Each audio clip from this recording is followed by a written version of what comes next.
Hello and afternoon, everyone. I'm Eric Smith. Our top stories. It's a big investment for Michigan, a $3 billion Ford battery plant going to a site near Marshall, Michigan. Details announced this afternoon at a Ford battery lab in Romulus. In New York City, a driver is in custody after driving onto sidewalks and into pedestrians, then leading police on a wild chase through Brooklyn. New data from the CDC shows a mental health gap is getting worse in teenagers.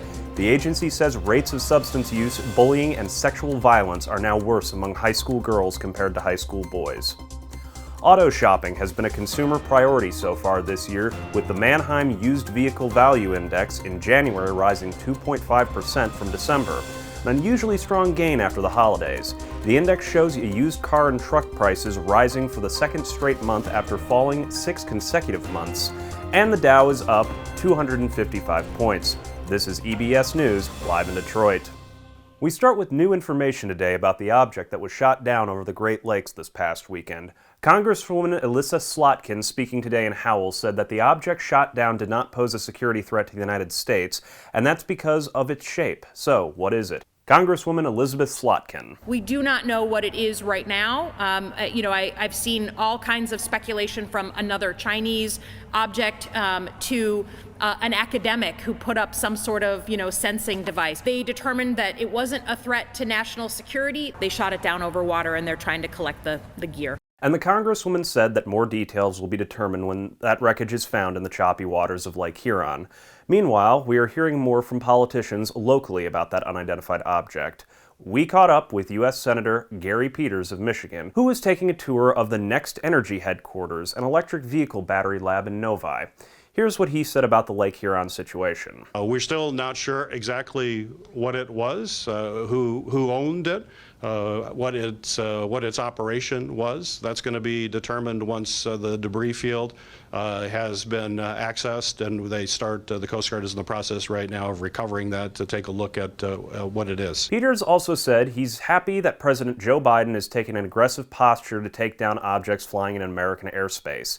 He added that the object over Lake Huron, while it was not a security risk to the people on the ground, was, however, a potential hazard for commercial flights in the sky. A 3-year-old girl reported missing and in danger by Michigan State Police over the weekend has been found safe. Xenia Jones was believed to be with her biological father after he failed to surrender her to Child Protective Services. Police say that the 54-year-old Wardell Jones ignored a court order instructing him to turn the child over to CPS. Michigan State Police now say that the girl is safe and sound. They are not saying where she was found or whether the father is expected to face any charges. EBS News Time, 3:08. Time now for local traffic and weather. We have an accident reported on southbound 75 near 9 Mile. Police report some debris on the roadway, mostly in the right center lane, slowing traffic to 10 Mile Road. Another crash reported on eastbound 696 at Hoover. That's got you slowed down in the right lane all the way from Mound. And we have a slowdown on the east side, I-94 from New Haven Road south. 2 left lanes will be closed through early May. Traffic is backed up all the way to 23 Mile Road. EBS News Time, it's 3:10. Several players with Michigan ties had a chance to hoist the Lombardi Trophy last night. 3 Wolverines, an Eagle, and 2 Broncos are Super Bowl champions this morning after the Chiefs defeated the Eagles 38-35 last night in Glendale. From U of M, Frank Clark, Mike Dana, and veteran backup quarterback Chad Henne, who announced his retirement following the game. Also, Andrew Wiley, who hails from Eastern Michigan, and the Western lineman Mike Kelly Ando, and wide receiver Sky Moore, who scored a wide-open 4-yard touchdown in the fourth quarter to help fuel the rally. Alumni from the state of Michigan left their mark on the big game, and if the Chiefs dynasty continues, they may continue to do so in the years to come. And joining me now is Jim Stark, Executive Director of the Michigan Sports Legacy Conservancy. So Jim, what are your thoughts about the Super Bowl this past week? Well, Eric, thanks for having me today. It's great to be with you.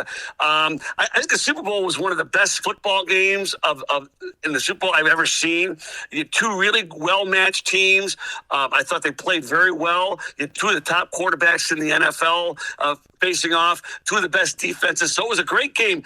I thought some of the other things might have been a little bit dicey. I thought the commercials this year weren't very good. I was kind of disappointed about that, and I thought the halftime entertainment was a little bit questionable. When it comes to the game itself, it was a terrific matchup. I've been hearing this a lot recently, but do you think that Patrick Mahomes is going to be the next Tom Brady?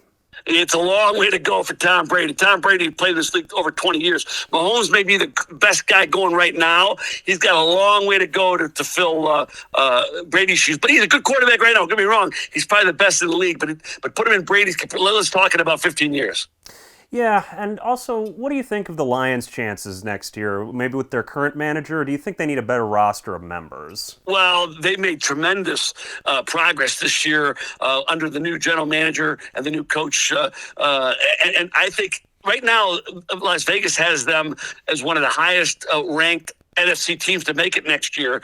I think if they have a good draft, make a few good personnel changes, they could actually be a contender as early as next year. So what do you think about the social ramifications of the Super Bowl overall, how the fans reacted and everything after the win?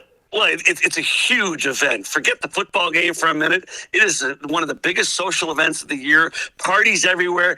The gamblers, the Vegas followers, it's one of the biggest betting days of the entire year. So the implications of the Super Bowl now are so much more than just a football game. It's become a way of life for a lot of Americans. The commercials themselves have become a point of discussion and describing who's the best.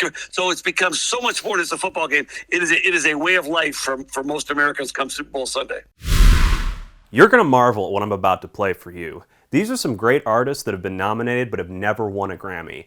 Imagine looking up at your shelf, being some of these American superstars and going, I got the American Music Award, I got the Moon Man up there, I just don't have the Grammy, which is music's equivalent of the Oscars. So these artists are in no particular order. How about this one? Came in like a wrecking ball. I never hit so hard in love. All I wanted Now Miley Cyrus, who's been nominated twice, has never won a Grammy, which I'm really surprised by, but I don't have a problem with. I don't know that she's done anything Grammy-worthy yet, but still the thing is, there's time for her. I put you.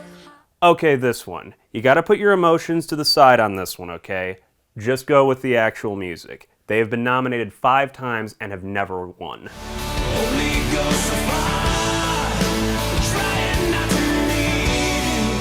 Nickelback has never won a Grammy, but I'm also okay with that because they're not great. They're not bad, they're good. I bet they clean up at the Junos, which is Canada's Grammys. Let's see here, yeah, 12 Juno Awards, there you go. How about this band? 4 nominations, never won a Grammy. Never. No Beach Boys Grammys. Yeah, that's shocking. I mean, that's not a good representation of what the Beach Boys can do. But no Grammys, even back in the day? I'd love to know who beat them out for those nominations. They actually received a Lifetime Achievement Award from the Recording Academy in 2001, but have never won an actual Grammy. Now, the lead singer of this group may have won a Grammy, but I don't know. But the group itself has 2 nominations and never won a Grammy. Baby love, my baby love. I need you. Oh, I need you. How have the Supremes never won a Grammy? And I'm surprised they've only received 2 nominations, and Diana Ross has been nominated for 13. However, she's never won one. Guess who's never been nominated for a Grammy? Never even nominated.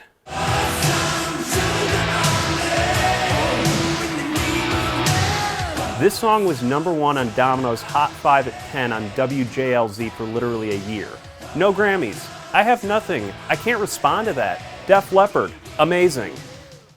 This one really is just, wow. Only 1 nomination for this band? How could it possibly be? Don't stop believing.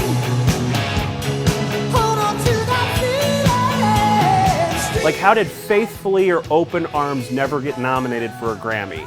I mean, not even a nomination for Don't Stop Believing. You'd think at least during that window when they were riding high, they would have at least had some nominations. I could see them maybe not winning because, again, you're always up against the best of the best that year.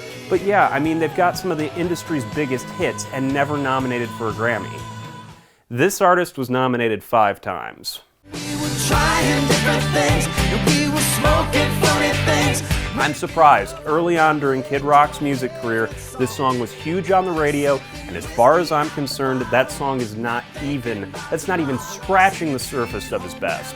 But he was nominated 5 times, no Grammys. 8 nominees for this band. 8, no wins. Tell me why ain't nothing but a